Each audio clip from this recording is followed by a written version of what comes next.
The morning fog of September 23, 1942, hung thick over the English countryside as Flight Lieutenant William Hartley gripped the controls of what his commanding officers had mockingly called Hartley's Folly.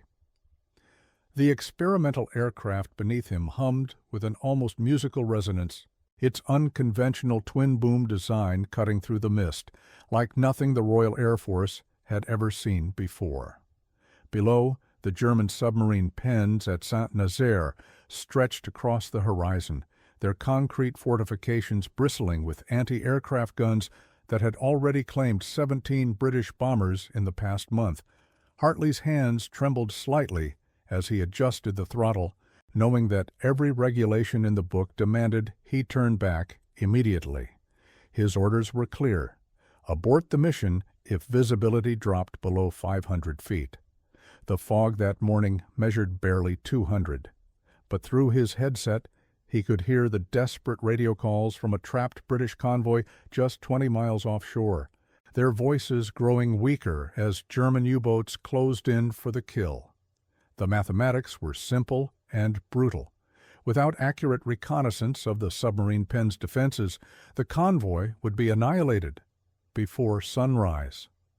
Hartley closed his eyes for just a moment, feeling the weight of 373 merchant sailors depending on information that only his strange, ridiculed aircraft could provide. Then he pushed the stick forward and dove toward the enemy fortress, defying direct orders and every protocol the Royal Air Force held sacred. No one in Fighter Command Headquarters knew that one engineer's stubborn disobedience that morning would revolutionize aerial warfare and save thousands of lives across the European theater. William James Hartley had never intended to become a rebel. Born in the industrial town of Coventry on March 12, 1914, he was the son of a machinist who built engines for Morris Automobiles and a schoolteacher who insisted that her only child memorize poetry every evening before dinner. His childhood was filled with the rhythmic hammering of factory work and the gentle cadence of Tennyson and Wordsworth, a combination that would later influence his approach to aircraft design in ways no engineering textbook could predict. Young William displayed an unusual fascination with birds, spending hours in the nearby Warwickshire countryside sketching the flight patterns of hawks and studying how they maneuvered through dense forest canopies without losing speed or control. His mother found dozens of notebooks filled with detailed drawings of wing positions and turning angles, annotated with careful measurements and mathematical calculations that seemed far beyond his 12 years. When his father brought home discarded metal scraps from the factory, William fashioned them into crude model aircraft that he launched from the family's second-story window, much to the alarm of passing neighbors. By the time he enrolled at Birmingham University to study aeronautical engineering in 1932, his professors quickly recognized his unconventional genius. While his classmates focused on traditional aircraft configurations, William obsessed over the biomechanics of bird flight and the potential for radical design innovations that could outmaneuver conventional fighter aircraft. His thesis on twin-boom reconnaissance planes earned him ridicule from the academic establishment, who dismissed his ideas as interesting but impractical. One professor wrote in his evaluation that Mr. Hartley possesses undeniable creativity but lacks the discipline necessary for serious military aviation. The Royal Air Force initially shared this skepticism when William enlisted in 1936, assigning him to a maintenance unit rather than flight training. But his mechanical aptitude and persistent requests for pilot certification eventually earned him a place in flight school, where his instructors noted his exceptional ability to coax performance from aircraft that other pilots considered hopeless. He earned his wings in 1938, just as the clouds of war began gathering over Europe. His fellow officers found him pleasant but peculiar, a quiet man who spent his off-duty hours sketching aircraft modifications in the margins of technical manuals and asking uncomfortable questions about why certain design conventions had never been challenged. What they didn't know was that William had been secretly developing detailed plans for a revolutionary reconnaissance aircraft, one that could penetrate enemy airspace with unprecedented stealth and maneuverability. The Royal Aircraft Establishment at Farnborough had rejected his proposals 3 times, calling them aerodynamically unsound and tactically irrelevant. But William continued refining his designs, convinced that traditional thinking would prove inadequate against the German war machine. He had no idea that his obsession with unconventional aircraft would soon become the difference between victory and catastrophe for Britain's embattled forces. The autumn of 1942 marked one of the darkest periods in Britain's war against Nazi Germany.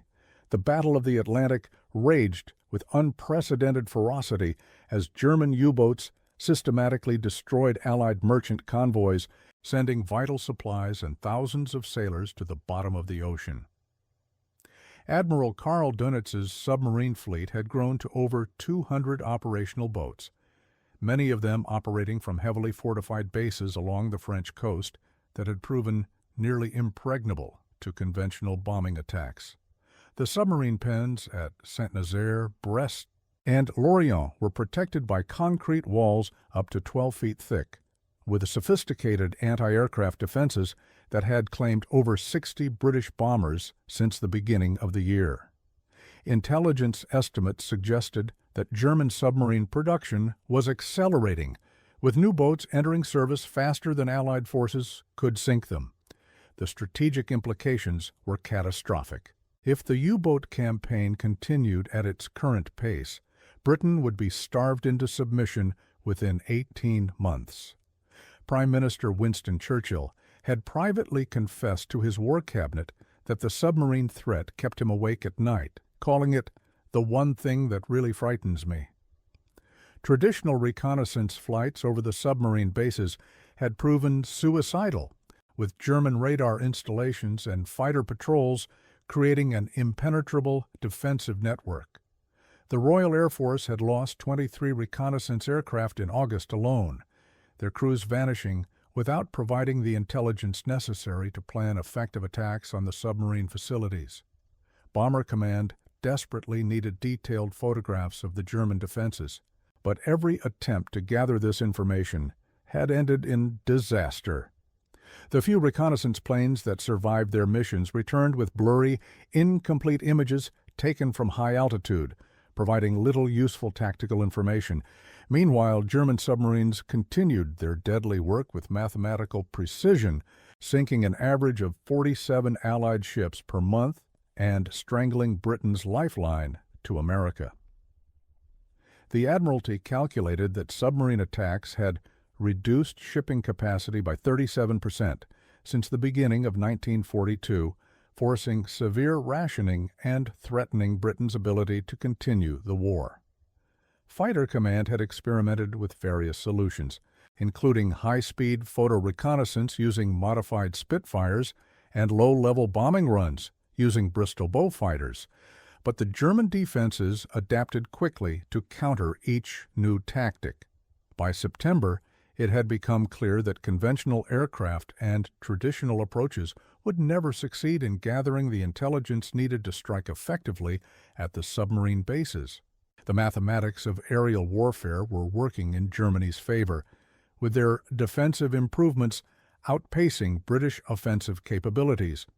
Churchill himself had demanded new solutions, writing in a memorandum that we must find ways to see the enemy clearly, or we shall continue fighting blind while our merchant navy bleeds to death.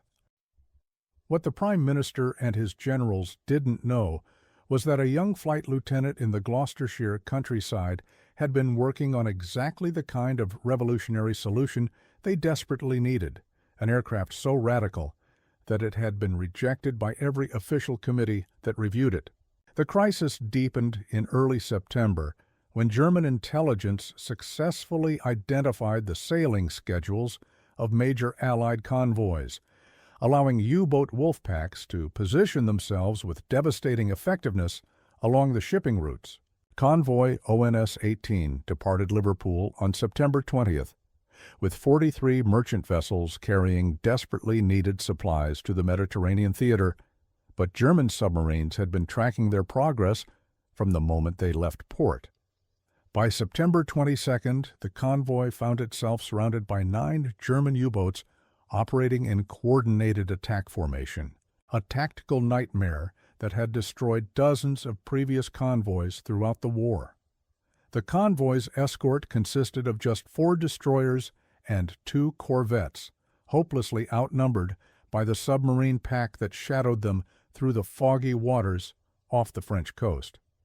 Desperate radio messages from the convoy's commodore painted a grim picture. Fuel supplies were running dangerously low, 2 merchant ships had already been torpedoed, and thick fog prevented accurate navigation away from the submarine-infested waters. The Admiralty recognized that the convoy would be completely destroyed unless immediate action could break the German stranglehold, but their options were severely limited by the same intelligence failures that had plagued operations throughout the year. Bomber Command possessed neither the detailed targeting information needed to strike at the submarine bases, nor the weather conditions necessary for effective high-altitude reconnaissance. The fog that protected the German submarines also prevented British aircraft from gathering the intelligence needed to plan rescue operations or counterattacks. Fighter Command had 3 reconnaissance aircraft ready for immediate deployment, but standing orders prohibited low-level flights in visibility below 500 feet, and meteorological reports indicated that the fog would persist for at least 36 hours. The mathematical reality was stark, as 43 merchant ships and their crews faced almost certain destruction unless someone could provide accurate intelligence about German submarine movements and defensive positions.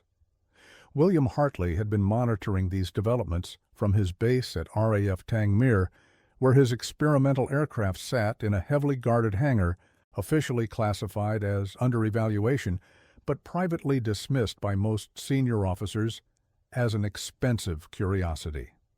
His commanding officer, Group Captain Harrison, had explicitly forbidden any operational use of the untested aircraft, arguing that its unconventional design posed unacceptable risks to both pilot and mission.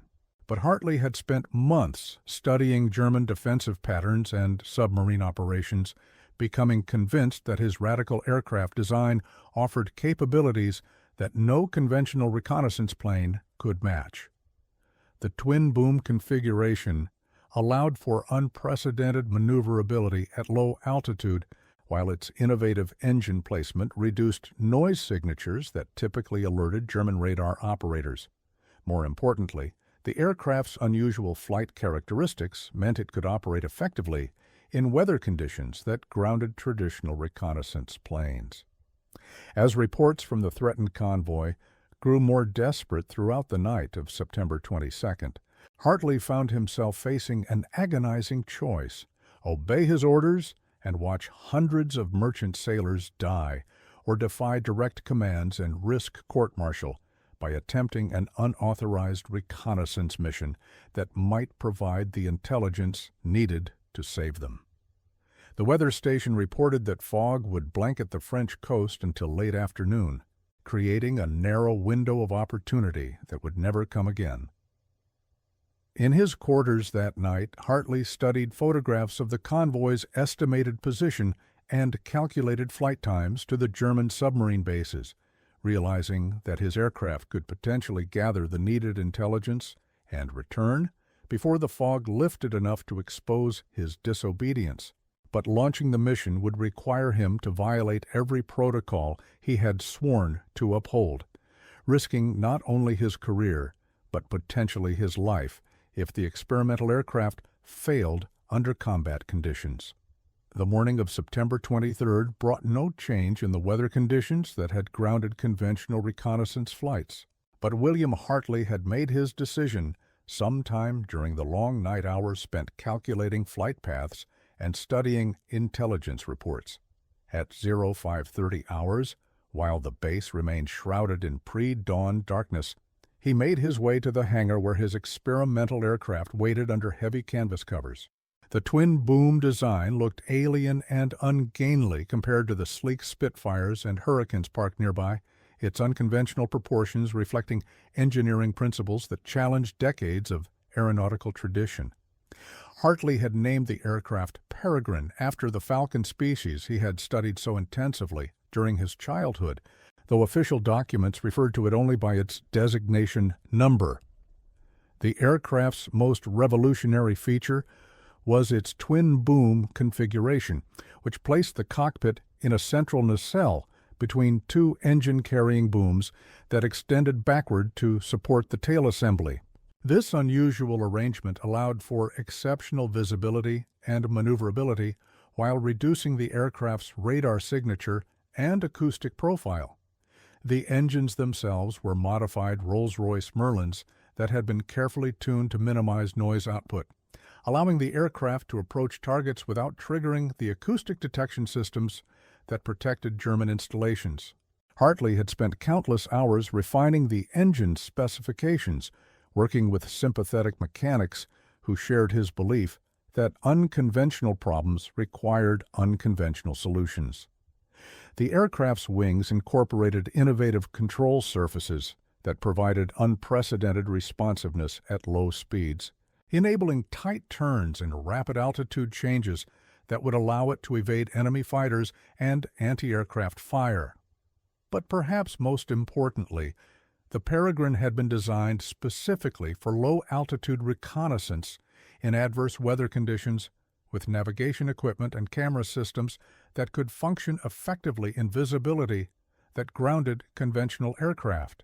As Hartley removed the canvas covers and began his pre-flight inspection, he knew that he was about to stake his career and possibly his life on engineering theories that had been rejected by every official review board in the Royal Air Force.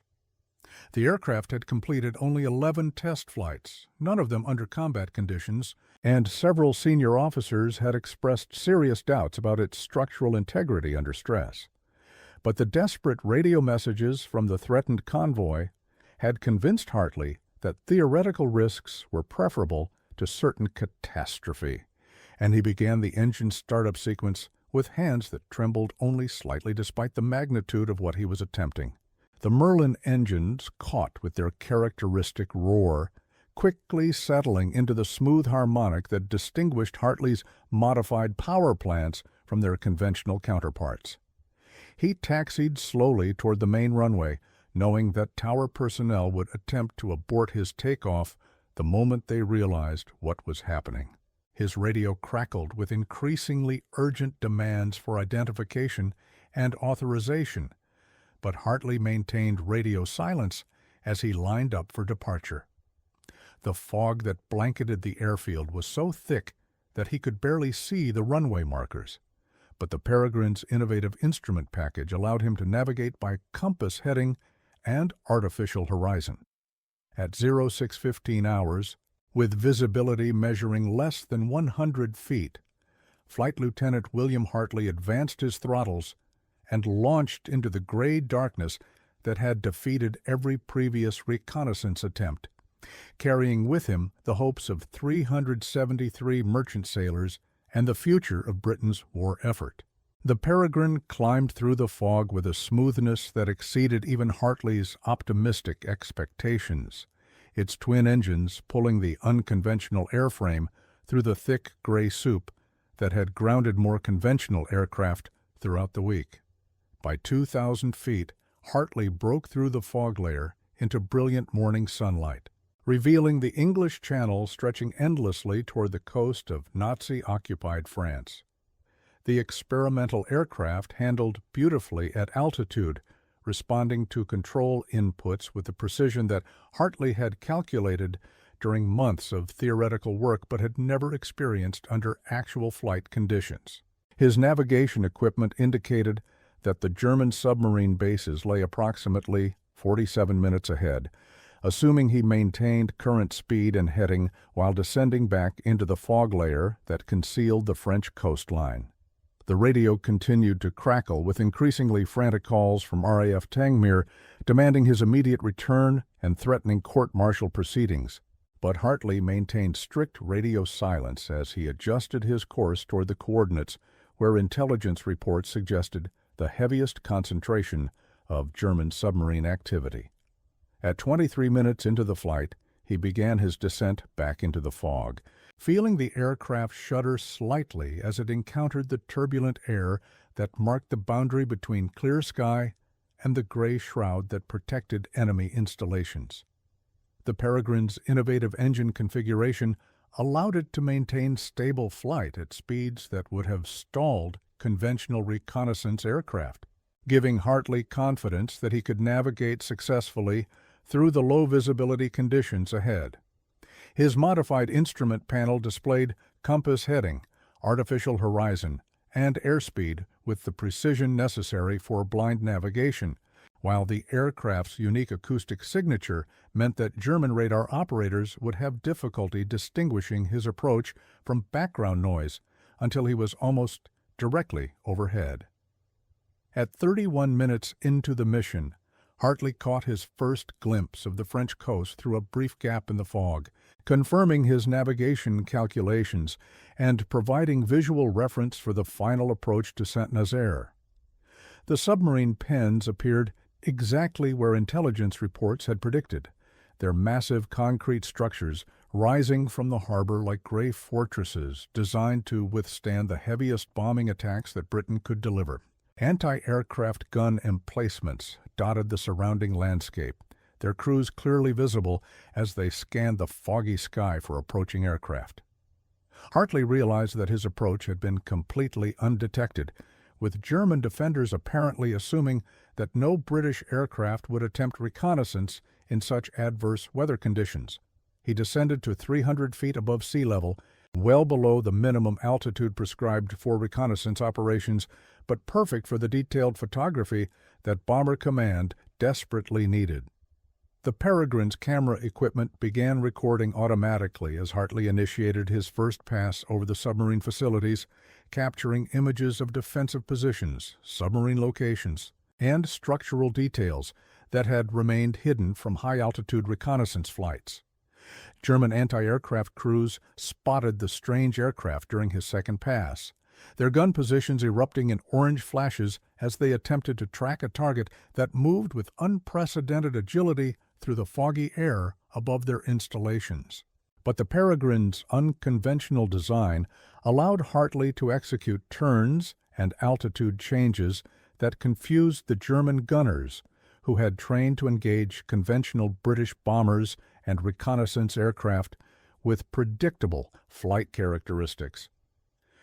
Hartley completed 4 complete passes over the submarine pens, gathering photographic intelligence that revealed the exact locations of fuel storage facilities, ammunition dumps, and submarine repair facilities that had been hidden from previous reconnaissance attempts. The return flight to England tested both pilot and aircraft as German fighter patrols launched from nearby airfields in an attempt to intercept the mysterious intruder that had photographed their most secret installations. Hartley could hear radio chatter in German as Messerschmitt fighters searched for his aircraft through the fog, their pilots clearly frustrated by their inability to locate a target that appeared and disappeared like a phantom in the thick gray air. The Peregrine's acoustic design allowed it to slip past the searching fighters without detection, its modified engines producing a sound signature that German pilots had never encountered and couldn't easily identify. By 0745 hours, Hartley had cleared French airspace and begun the final approach to RAF Tangmere, where he knew that furious commanding officers waited to arrest him for disobeying direct orders and risking valuable experimental aircraft on an unauthorized mission. But clutched in his camera equipment were dozens of photographs that would revolutionize Britain's understanding of German submarine operations and provide the intelligence necessary to strike decisive blows against the U-boat threat that had nearly strangled the island nation.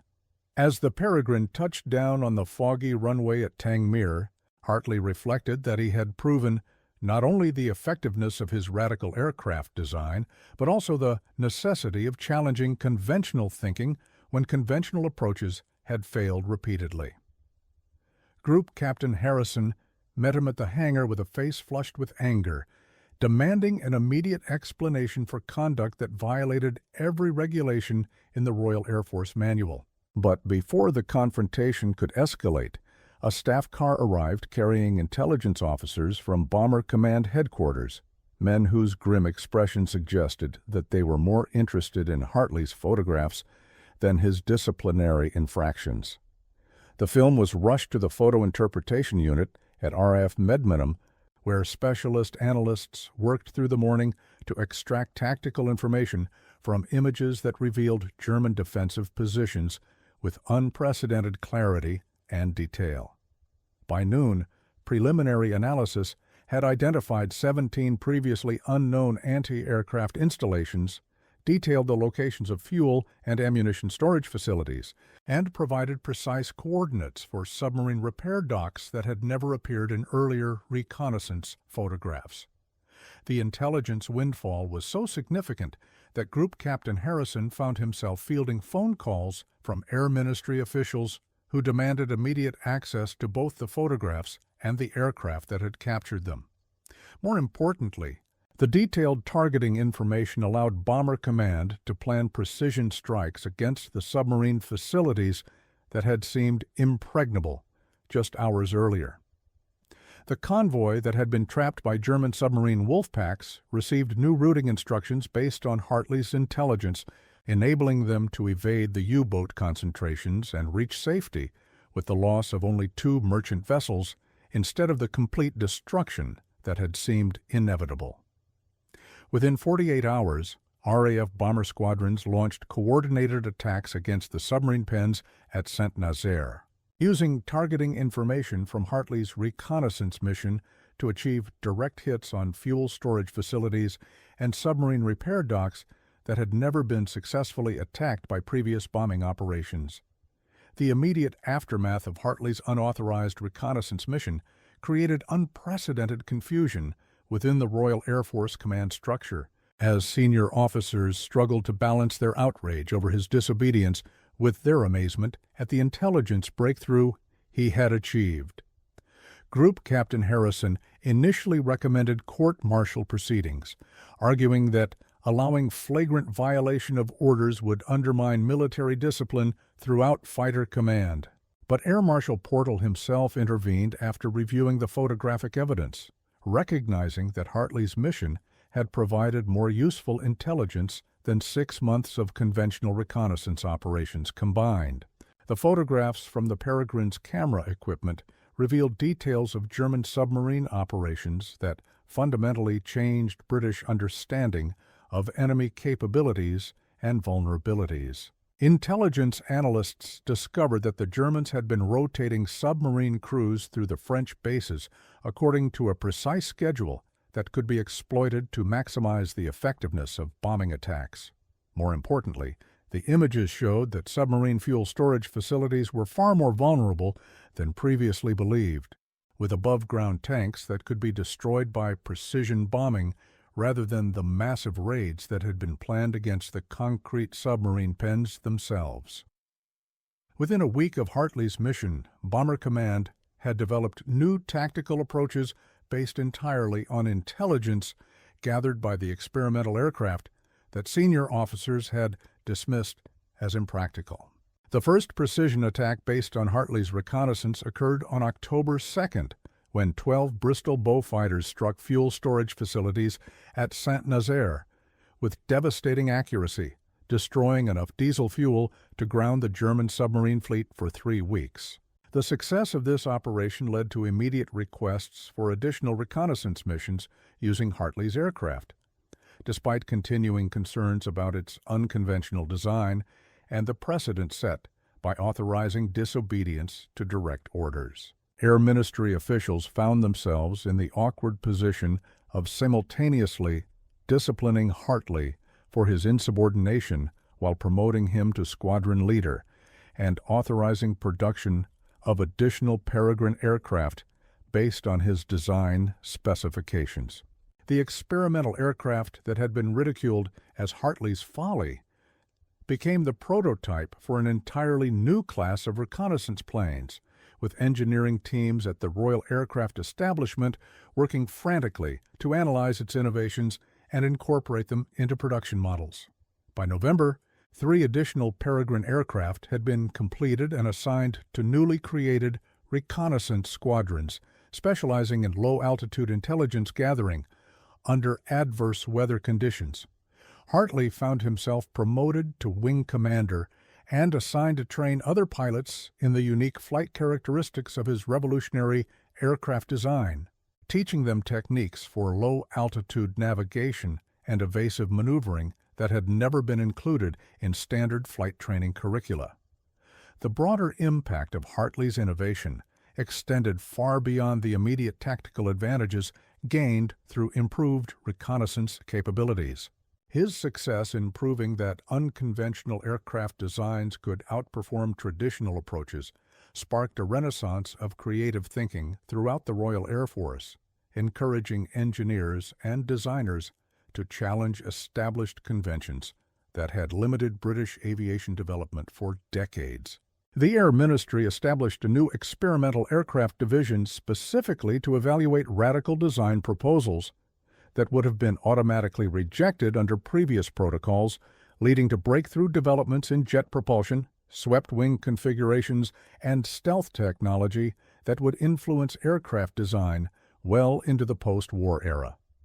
More immediately, the intelligence gathered by Peregrine reconnaissance missions enabled British forces to identify and exploit weaknesses in German defensive systems that had seemed impregnable to conventional analysis. The detailed photographs of submarine facilities revealed that German engineers had made critical design errors in positioning fuel storage and ammunition handling facilities, vulnerabilities that could be exploited by precisely planned bombing attacks rather than the massive raids that had previously been considered necessary.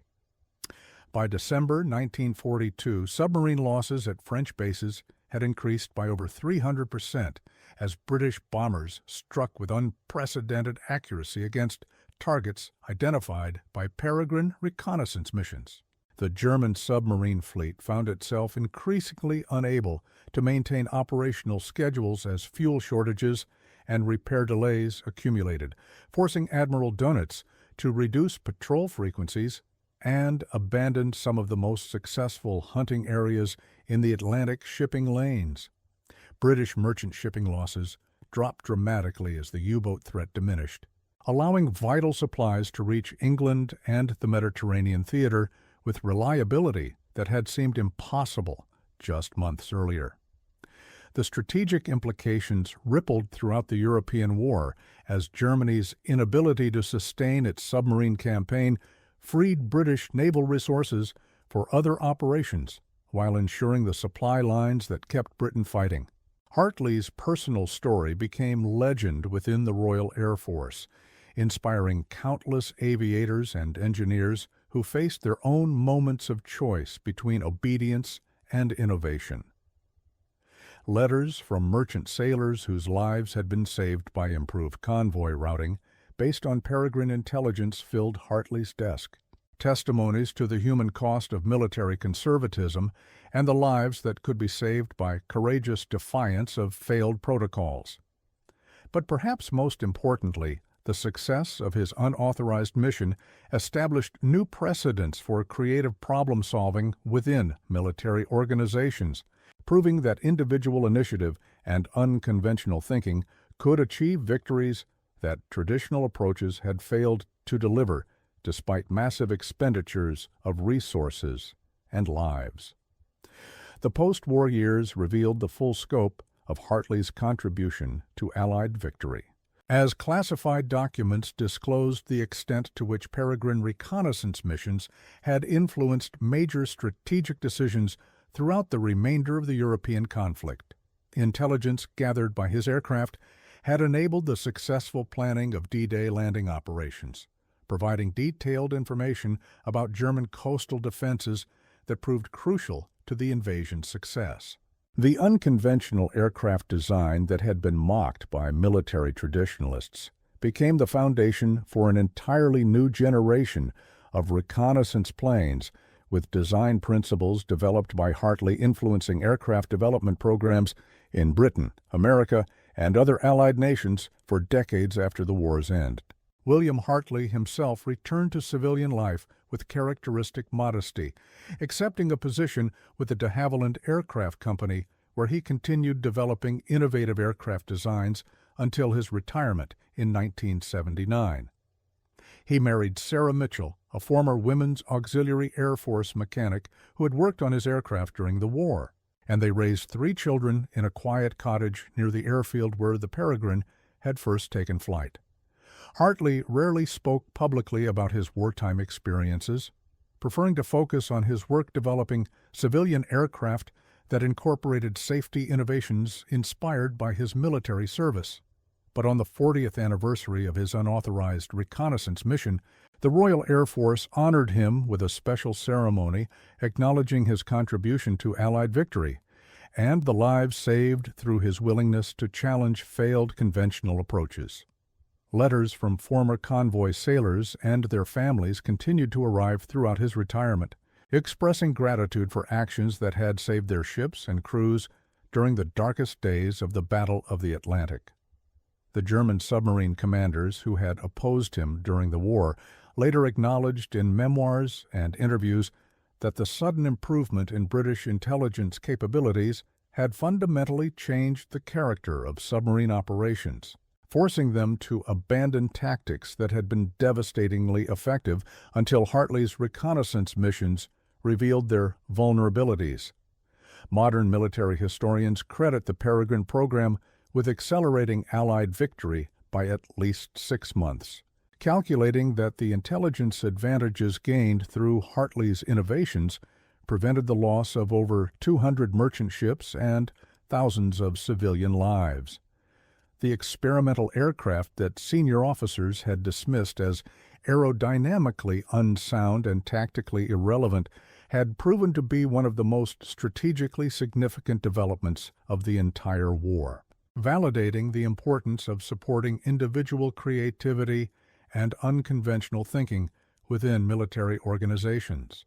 Hartley's story became required reading at staff colleges throughout the British Commonwealth, studied as an example of how junior officers could contribute to strategic success by challenging established doctrines that had become obstacles to effective problem-solving. His willingness to risk court-martial rather than accept the certain destruction of merchant convoys demonstrated the moral courage that distinguished true military leadership from mere adherence to regulations and protocols. Today, as military organizations around the world grapple with rapidly evolving threats that challenge traditional approaches to warfare, William Hartley's example remains powerfully relevant to commanders and innovators facing their own moments of choice between obedience and effectiveness. His story reminds us that the greatest military victories often come not from superior resources or conventional tactics, but from individuals who possess the moral courage to challenge failed systems and the creative vision to develop solutions that transcend established limitations. The mathematics of warfare may favor conventional approaches in routine situations, but when conventional methods have repeatedly failed, salvation often lies with those brave enough to risk everything on unproven innovations and unauthorized initiatives. Hartley understood that saving lives sometimes requires breaking rules, and that true military discipline means prioritizing mission success over procedural compliance when the two come into conflict. His legacy challenges us to consider how many potential solutions to contemporary problems remain trapped in experimental facilities and development programs, dismissed by institutional conservatism that values predictability over effectiveness. The fog that grounded conventional reconnaissance aircraft on September 23, 1942 was no different from the organizational barriers that prevent innovative solutions from reaching the battlefield today, obstacles that can only be overcome by individuals willing to accept personal risk in service of larger objectives. The 373 merchant sailors whose lives hung in the balance that morning represent countless others who depend on our willingness to challenge failed approaches and embrace the creative thinking that conventional wisdom rejects as impossible or impractical. Hartley's unauthorized reconnaissance mission proved that individual actions can reshape the course of history, but only when moral courage combines with technical excellence and unwavering commitment to protecting those who cannot protect themselves. The choice he faced between following orders and saving lives confronts every generation of military leaders, but few possess the combination of skill, conviction, and pure audacity necessary to defy authority in service of higher principles. His story asks each of us a fundamental question about our own willingness to risk personal consequences for the sake of others. When conventional approaches have failed repeatedly and lives hang in the balance, would you have the courage to launch into the fog and prove that impossible missions can succeed? Share this story with others who need reminding that the greatest victories often belong to those bold enough to be called fools by those too timid to attempt what history will remember as genius. Comment below and tell us about moments when you've witnessed innovation triumph over institutional resistance, and help us honor the memory of all those who've chosen courage over comfort in humanity's darkest hours.